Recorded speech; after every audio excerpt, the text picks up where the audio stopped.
En Estados Unidos se ha reducido en un porcentaje muy pequeño el número de muertes por sobredosis de fentanilo y otras drogas. 111,000 personas murieron en el 2022 y el año pasado, en el 2023, fueron un poco más de 107,000 muertes. Son muchísimas, pero es la primera vez en los últimos años en que este índice desciende en lugar de aumentar.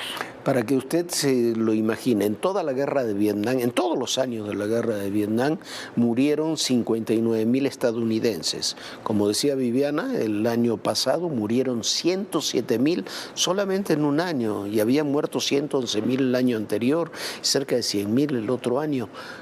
Son índices altísimos, por eso hay tanta preocupación en Estados Unidos por la crisis del fentanilo.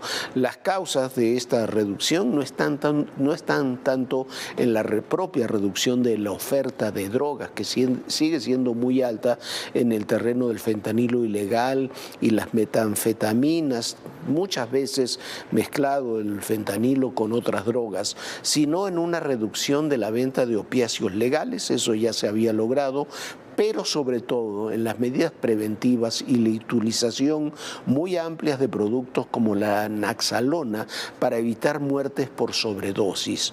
Es una señal sobre cuáles podrían ser las políticas a seguir en el futuro. Por lo pronto, la buena noticia es que hay una reducción muy pequeña, pero por primera vez en varios años, una reducción de las muertes por fentanilo y por sobredosis por distintas drogas. Las drogas son una moda pasajera y hoy esta moda juega a favor de las autoridades de salud en Estados Unidos. Por primera vez en 5 años, este país reportó una disminución de las muertes por sobredosis de opiáceos. Pues mientras en 2022 hubo 111,029 casos, el año pasado fueron 107,543, es decir, 3,486 menos. Se podrá decir que es una reducción mínima, pero en un país donde reportan más de 100,000 muertes desde 2021, esto tiene un significado positivo. De acuerdo con un reporte del New York Times, las epidemias tienden a disminuir por sí solas. ¿Por qué? Todo parece tener un ciclo, y así ocurrió con el crack en los 70s, la heroína en los 80s y las metanfetaminas a principios de este siglo. Los opioides no han sido la excepción, con 3 modas diferentes: primero los analgésicos recetados, luego la heroína y finalmente el fentanilo, que a decir de expertos ha llegado a todo el territorio estadounidense y por ello ya no es una droga novedosa que todos busquen. Incluso los consumidores con mayor probabilidad de morir ya lo hicieron. Otras personas han rechazado el uso de opioides y los usuarios restantes han aprendido a utilizar el fentanilo de forma segura. A este panorama se suman las nuevas políticas de salud implementadas. Los funcionarios federales estadounidenses han impulsado con éxito el uso de Narcan, también conocido como naloxona, un medicamento que revierte la sobredosis de opioides. Los agentes de policías y los bomberos suelen administrarlo. Las bibliotecas y las escuelas lo tienen. Las farmacias los venden sin recetas y algunos botiquines de primeros auxilios lo incluyen. El gobierno federal también ha destinado más dinero al tratamiento de la adicción y ha presionado a los médicos para que receten medicamentos que traten la adicción por los opioides. Del que somos el primer país exportador. ¿Renunció por qué? Porque no estaba de acuerdo en la magnitud que ha tenido el narcotráfico mexicano. Las confrontaciones, las reacciones.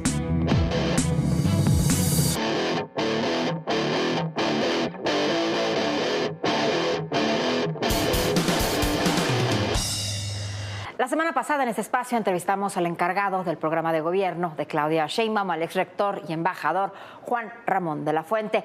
Hoy, en este mismo espacio, vamos a entrevistar a Enrique de la Madrid, responsable del programa de gobierno de Xóchitl Gálvez.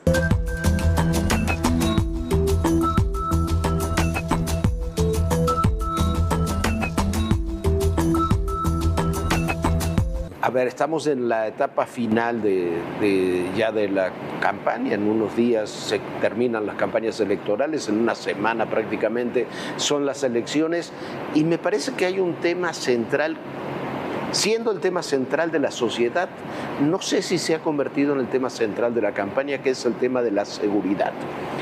Mi opinión es que el debate del domingo pasado quedó a deber en la discusión, el debate, la presentación de alternativas para la seguridad del país. ¿Cómo lo están viendo ustedes? ¿Cómo se está viendo desde la campaña de Xochitl? A ver, primero, sí lo vemos como el tema central, sí lo vemos como el tema más delicado, pero también reconocemos que es un tema donde para la sociedad es difícil de procesar. Entre otras cosas porque muchas personas piensan erróneamente que no tiene solución. Entonces muchas personas lo dan por descontado. La verdad es que sí tiene, y en nuestro caso quien encabeza la mesa de seguridad es Rubén Moreira, que tiene perfectamente acreditado que el tema se puede resolver. Y no es una cosa tampoco increíble, es una economía que crezca, es dar sobre todo acceso a educación, preparatorias y universidades, es apoyar a las policías municipales estatales. Ahí Xochitl ha mencionado varias veces, no menos de 20,000 pesos mensuales para las policías. Haría yo extensivo este tema para los ministerios públicos y los jueces, colaboración internacional y entonces sí, ya teniendo una autoridad a la que le confías, entonces ciudadanos que participan. Tanto en Coahuila como en Yucatán, la seguridad se ha ganado y se ha mantenido. Y ahí está el modelo, no necesitamos ir muy lejos. Sí existe la posibilidad de tener un México seguro. ¿Y qué pasa con estados donde, por ejemplo, están enfrentados distintos grupos criminales? Vemos más del 30% del territorio nacional está tomado por cárteles de la droga, según dicen los estadounidenses. Yo creo que es un tema donde hay que reconocer que en general los gobiernos hemos fallado. O sea, no hay que, en particular, uno lo ha hecho muy bien, estoy hablando a nivel federal. Pero lo que sí es un hecho es que a lo que hemos llegado ahora es una vergüenza. Y esta, en lugar de estrategia, esta ocurrencia de abrazos y no balazos, pues es una puntada, es una babosada, que al final del día se ha convertido en un aviso a los grupos del crimen organizado o el crimen autorizado de que pueden hacer en este país lo que quieran. Y por eso, como bien señalas, 1/3 del territorio nacional está en manos del crimen organizado. Entonces, no veníamos bien, estamos peor, pero las soluciones siguen siendo las mismas. Tienes que tener, repito, pues policías equipadas, bien pagadas, ¿no? Porque si no lo haces, pues entonces al final del día no tienes con qué enfrentar al crimen. Ahora, eso es un proceso. Supongamos que el 1 de octubre asume Xochitl Gálvez la presidencia de la República, pero ¿qué haces inmediatamente? ¿Qué haces con la Guardia Nacional? ¿Qué haces mientras tanto? ¿Cómo recuperas territorios antes que el empoderamiento criminal te desestabilice el país, que es una posibilidad? Creo que varias cosas, pero de las primeras que tienes que hacer, primero es mostrar voluntad, porque sí es un tema de voluntad, y conste que a mí la palabrita en general me molesta, pero sí he llegado a la conclusión que donde los gobernadores o los presidentes no tienen voluntad, el tema no funciona.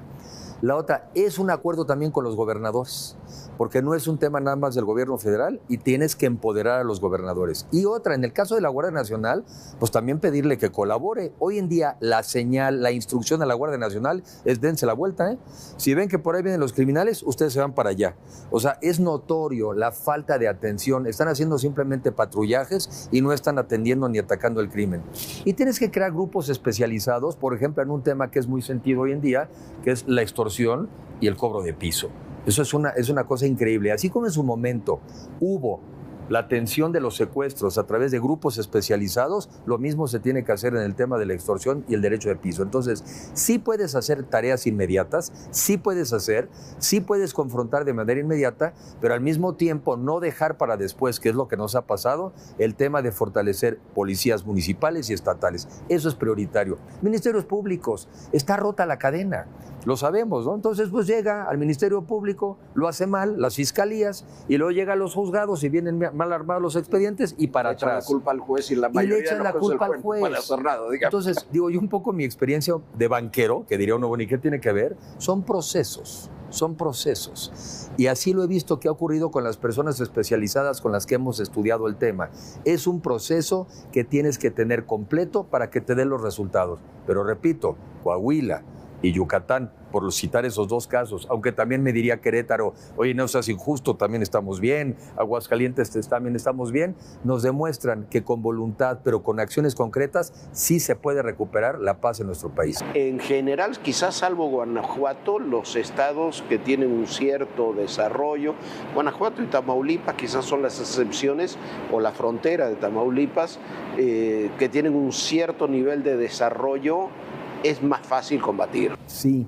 Y pongo un ejemplo internacional que siempre nos decían, alguna vez lo leímos, ¿no? Giuliani en Nueva York. Y decían, bueno, no, es que Giuliani es un genio y sus cosas maravillosas. Y me recuerdo haber leído un artículo en ese entonces en el Economist, donde en todo Estados Unidos había mejorado la seguridad y no había habido Giulianis, que había habido crecimiento económico.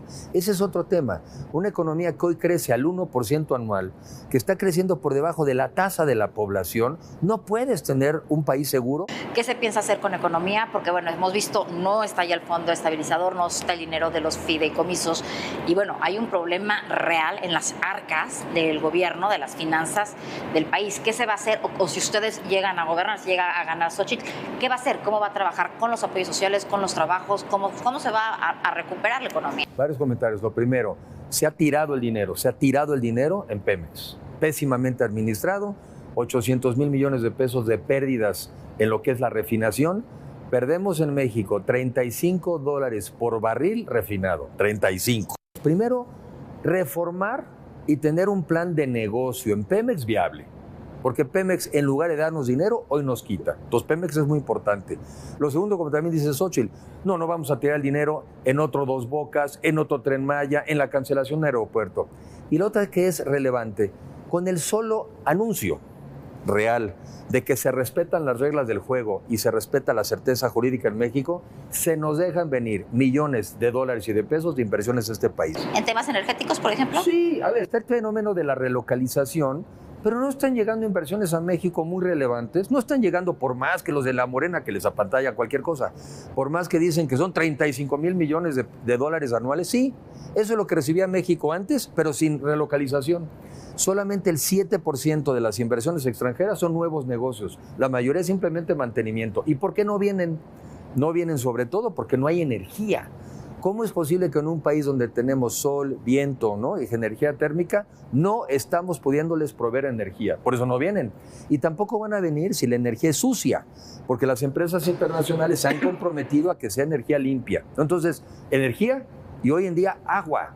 No es que de repente llegó la sequía, es que dejaron de invertir en Conagua y tenemos que invertir alrededor de 150,000 millones de pesos anuales para recuperar el tema del agua. Pero sí se puede una economía que crezca con certeza jurídica y no vamos a desperdiciar el dinero como lo tiró este gobierno, que por cierto dicen que no se endeudaron, pero en las propias cifras de la Secretaría de Hacienda ha crecido 70% la deuda. Y como les decía hoy con estudiantes, el problema no es endeudarse, el problema es qué hiciste con lo que te endeudaste.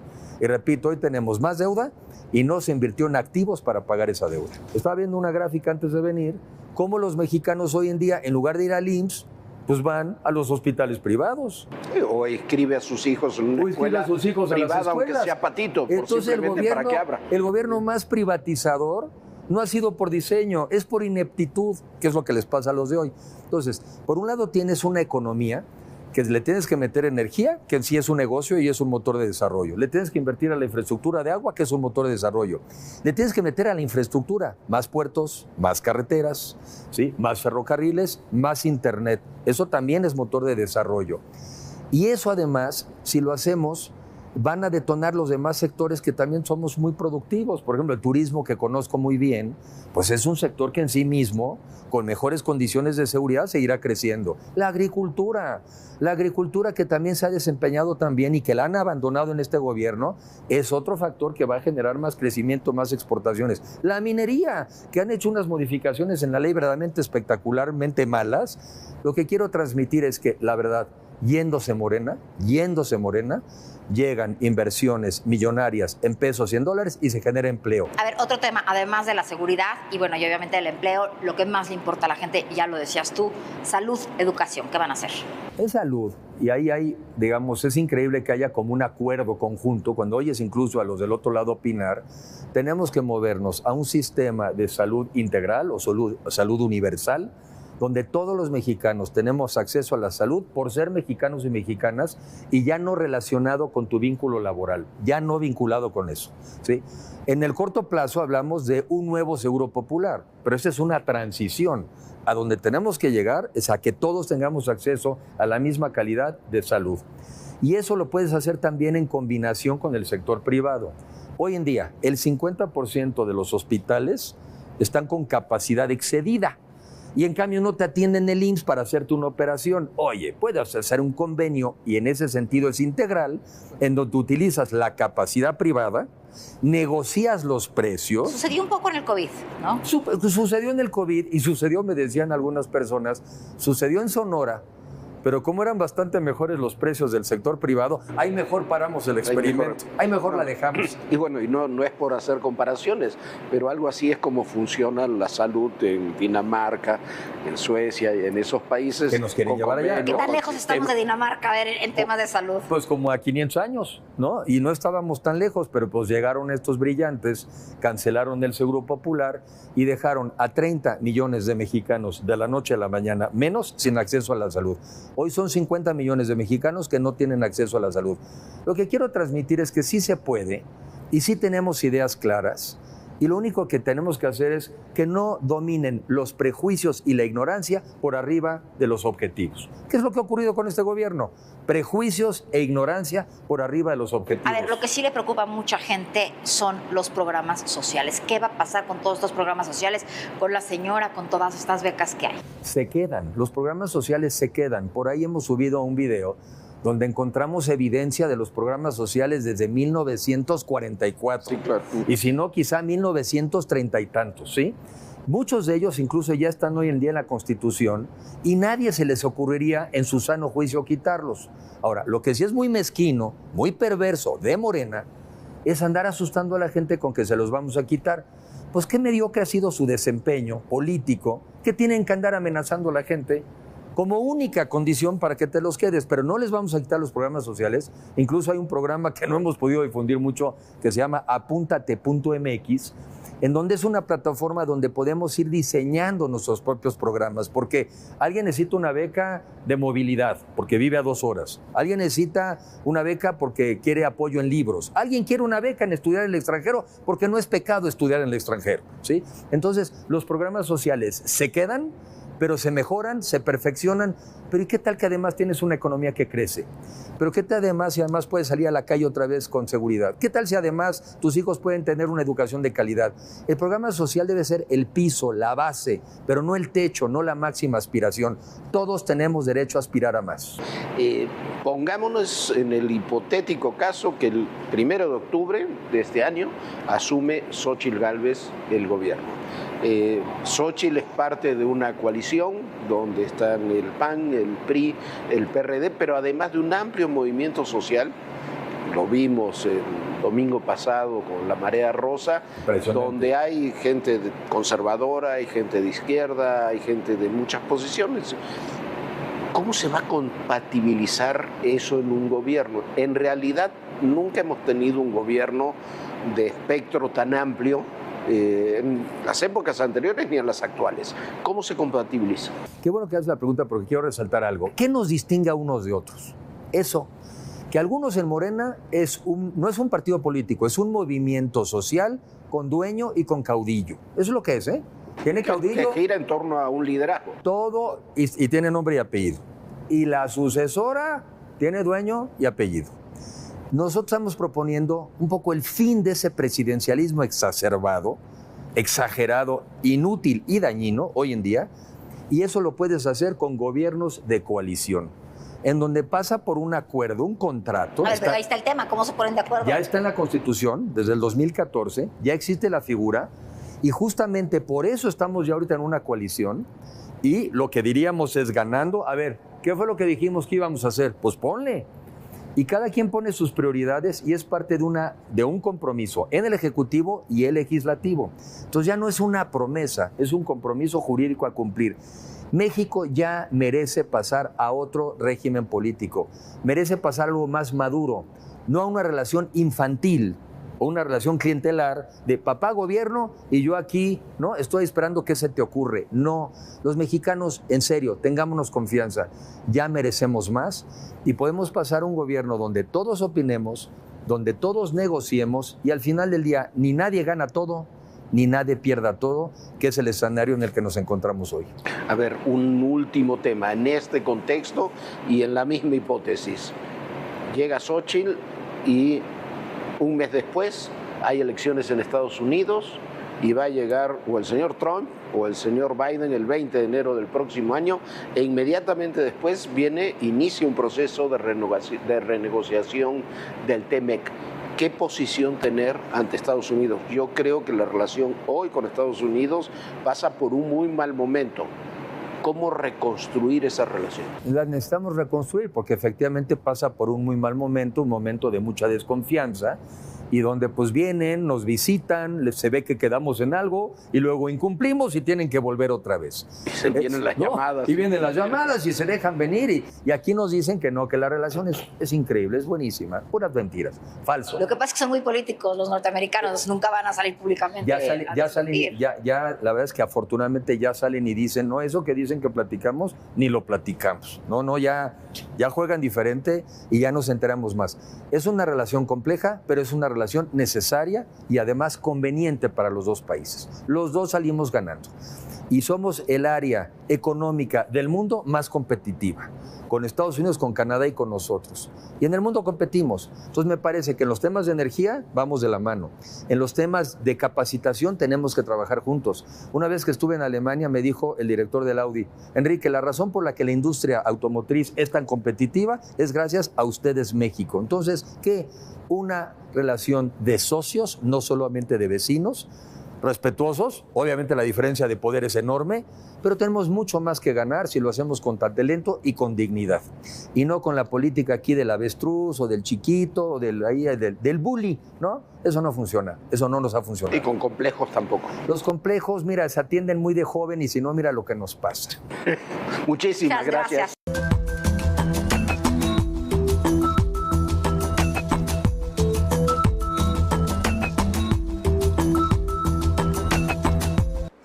Y como siempre, que ver, que oír y que leer este fin de semana. Que ver una serie extraña, es policial, pero repentinamente se cruza con temas de espionaje y de ciencia ficción. Se titula Sugar, la actúa Colin Farrell. Es interesante, está muy, pero muy bien hecha. La mayoría de los capítulos están filmados por directores muy importantes de Hollywood y está cruzada constantemente con guiños, hay incluso cortes a grandes clásicos del cine. Realmente vale mucho la pena, a mí por lo menos me gustó mucho. Que oír un gran disco nuevo, en realidad es un EP, como le dicen ahora, 8 temas solamente, está realizado particularmente para streaming, de esa gran cantante, para mí una de las mejores en la actualidad, que es Melody Gardot. La historia de esta mujer es extraordinaria. A los 19 años estuvo a punto de perder la vida cuando fue arrollada por un automóvil cuando iba a clases en su bicicleta. Estuvo cerca, perdió un ojo, una vista de uno de los ojos, estuvo cerca de un año en recuperación, internada a los 19 años en un hospital. Durante ese periodo, como parte de sus tratamientos, comenzó a componer y grabar canciones, sus propias canciones, en una grabadora casera.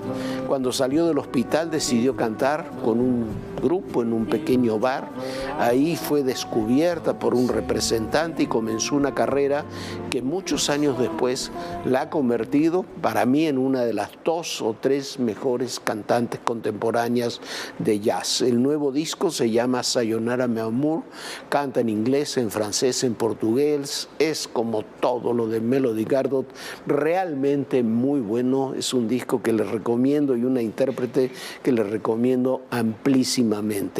Que leer un libro de historia enorme, literalmente enorme, por su contenido y por el número de páginas. Se titula de Primavera Revolucionaria, la lucha por un nuevo mundo, 1848-1849, del historiador Christopher Clark. Acaba de ser publicado en español, es un libro nuevo y trata de algo que hemos visto muchas veces. Hay hay años particulares por una conjunción de temas, años que cambian la historia. El que transcurrió en Europa entre 1848 y 1849 fue uno de esos años. Revoluciones sociales de todo tipo que en su mayoría fueron prácticamente todas derrotadas, pero que establecieron las bases de un nuevo mundo que hizo eclosión en el siglo XX. Es un libro de verdad impresionante, es muy amplio, tiene 1400 páginas, imagínese usted, pero se puede leer como usted quiera, si quiere de corrido, pero también por partes. Cada uno de estos procesos revolucionarios está integrado con la construcción, su relación con la construcción del mundo moderno. Uno de esos libros que marcarán los estudios históricos y que siempre se deberá consultar cuando nos querramos explicar cómo surgió y de dónde surgió el siglo XX, Viviana. Bueno, ahí están las recomendaciones, siempre muy atinadas. Muchísimas gracias por habernos acompañado. Ya termina esta semana complicada y densa, pero bueno, que tenga un gran fin de semana. Lo invitamos a que se una a nuestras redes sociales. Puede consultar los contenidos especiales de Todo Personal en nuestro canal de YouTube en ADN 40 y ahí puede ver muchas cosas que seguramente le van a interesar. Tenga un gran fin de semana y bueno, por supuesto, lo esperamos muy puntuales aquí el lunes a las 11 de la noche.